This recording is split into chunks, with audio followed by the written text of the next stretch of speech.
Hi అండి, welcome to secure insurance services.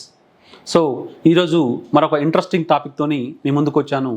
ఈరోజు మనం మాట్లాడుకునే విషయం వచ్చేసి మనలో చాలామంది ప్రైవేట్ కార్స్ మన ఇంటి అవసరాల కోసం మనము కార్ అనేది పర్చేస్ చేస్తాము.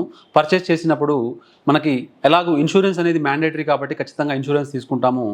సో ఇవాళ రేపు రకరకాల మాధ్యమాల్లో రకరకాల యాడ్స్, రకరకాల పీపుల్ వచ్చేసి ఇన్ఫ్లుయెన్సర్స్ ఏం చెప్తున్నారంటే మీ కార్ని ఇక్కడ అటాచ్ చేయండి, అక్కడ అటాచ్ చేయండి, ఎక్స్ట్రా ఇన్కమ్ పొందండి అనేటువంటి విషయాలను మీకు చెప్తున్నారు. సో ఈ యొక్క విషయాలను మీరు చూసి మీరు ఈ డెసిషన్ తీసుకునే ముందు మన యొక్క కార్ని సెల్ఫ్ డ్రైవ్కి అటాచ్ చేద్దాము అని మీరు ఆలోచన చేసే ముందు ఈ వీడియోని ఖచ్చితంగా మీరు చూడండి.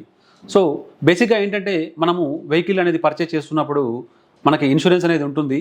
సో ఆ ఇన్సూరెన్స్ అనేది ఎలా ఉంటుందంటే ప్రైవేట్ కార్కి ఒకలాగా ఉంటుంది ప్రీమియం, అండ్ మనకి టర్మ్స్ అండ్ కండిషన్స్ అనేది ప్రైవేట్ కార్కి సపరేట్గా ఉంటాయి, అండ్ మనకి కమర్షియల్ వెహికల్కి సపరేట్గా ఉంటాయి. సో కమర్షియల్ వెహికల్ ఏంటంటే బేసిక్గా రెగ్యులర్గా ట్యాక్సీ పర్పస్ లేదా ప్యాసింజర్స్ని తిప్పడం కోసం మనము యూజ్ చేస్తాం కాబట్టి దాన్ని బేస్ చేసుకునే మనకి ఇన్సూరెన్స్ కంపెనీ అనేది ప్రీమియం ఛార్జ్ చేస్తుంది. అలా కాకుండా మనం ప్రైవేట్ కార్ ఎప్పుడైతే తీసుకుంటామో దీనివల్ల మనకి రిస్క్ ఛాన్సెస్ అనేది తక్కువ.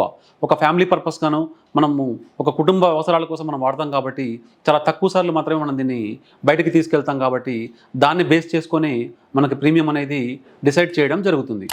సో మనం ఎప్పుడైతే ఈ ప్రైవేట్ కార్ని ప్రైవేట్ పర్పస్ అనేటువంటి దానికోసం మనము తీసుకుంటామో అప్పుడు ఏమవుతుందంటే మన ప్రీమియం అనేది కూడా ప్రైవేట్ కార్ పర్పసే ఇస్తారు. మనం ఈ వెహికల్ని ఎప్పుడైతే సెల్ఫ్ డ్రైవ్ వాళ్ళకి అటాచ్ చేద్దాము అన్న ఆలోచన వచ్చి మనం సెల్ఫ్ డ్రైవ్కి ఎప్పుడైతే అటాచ్ చేస్తామో సెల్ఫ్ డ్రైవ్ అనేది ఏంటంటే మనకి కమర్షియల్ పర్పస్ యూజ్ చేయడము.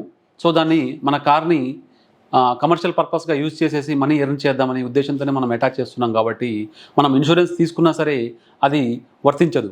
సో మన కార్ని మనం ఎప్పుడైతే సెల్ఫ్ డ్రైవ్ యూసేజ్ కోసము మనము బయట వాళ్ళకి ఇస్తామో అనుకోని సంఘటన ఏదైనా జరిగినప్పుడు ఏమవుతుందంటే మనము ఈ వెహికల్ని ఎలాంటి పర్పస్లో యూజ్ చేశాము. మొదటిగా మనకి ఇన్సూరెన్స్ కంపెనీ నుంచి సర్వేయర్ అనే పర్సన్ అసైన్ అవ్వడం జరుగుతుంది క్లెయిమ్ అయిన తర్వాత. సో అతను మనల్ని అడిగే ప్రశ్న ఏంటంటే మీరు ఈ వెహికల్ని ఏ పర్పస్ యూజ్ చేశారో అని అడుగుతారు.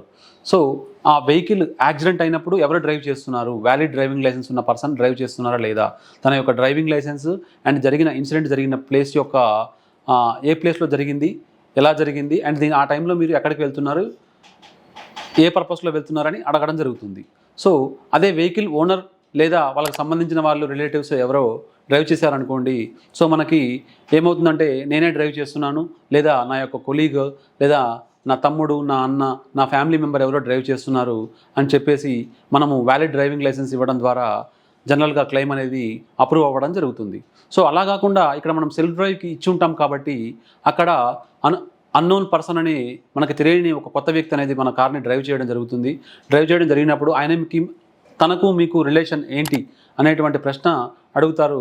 సో తను నా ఫ్రెండ్ అని మీరు చెప్పినా సరే సో మీరు దీన్ని ఈ వెహికల్ని ఏ పర్పస్ యూజ్ చేస్తున్నారు అని మన యొక్క ఫాస్ట్ ట్రాక్ హిస్టరీ ద్వారా ఖచ్చితంగా వాళ్ళు ట్రాక్ చేయడం జరుగుతుంది. ట్రాక్ చేశాక మన రెగ్యులర్ యూసేజ్ వచ్చేసి రోజు మనము ఎప్పుడో పెళ్ళికో లేదా వేరే ఫంక్షన్కో మనం వెళ్ళినప్పుడు అప్పుడప్పుడే వెళ్తాము. ఈ సెల్ఫ్ డ్రైవ్కి ఇచ్చినప్పుడు ఏం జరుగుతుందంటే వెహికల్ అనేది రెగ్యులర్గా తిరగడం జరుగుతుంది. సో వాళ్ళకి అక్కడే డౌట్ అనేది వచ్చేస్తుంది ఆటోమేటిక్గా.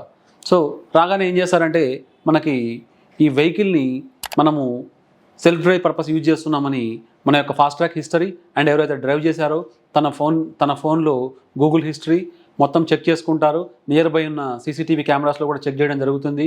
మనకి ఇవన్నీ కూడా నిర్ధారణ అయిన వెంటనే మనకి క్లెయిమ్ అనేది రిజెక్ట్ చేయడం జరుగుతుంది.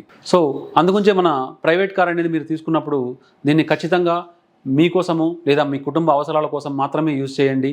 సెల్ఫ్ డ్రైవ్ కార్కి మీరు ఇచ్చినప్పుడు ఏమవుతుందంటే ఆటోమేటిక్గా మనం ఎంతో ఇష్టపడి కొన్నటువంటి 10, 15, 20 లక్షలు పెట్టి మనం కొన్న వెహికల్ 2,000, 3,000 ఏదో అమౌంట్ చిన్న అమౌంట్ వస్తుంది కదా అని మీరు ఇష్టపడి కొనుక్కున్నటువంటి యొక్క కార్కి ఏదైనా అనుకునే సంఘటన జరిగి పూర్తిగా ధ్వంసం అవ్వడం లేదా పూర్తిగా పనికిరానికుండా అయినప్పుడు మనకి ఆ క్లెయిమ్ అనేది రిజెక్ట్ అవ్వడం ద్వారా దాని నుంచి మనకి కోలుకోవడానికి చాలా సమయం పడుతుంది.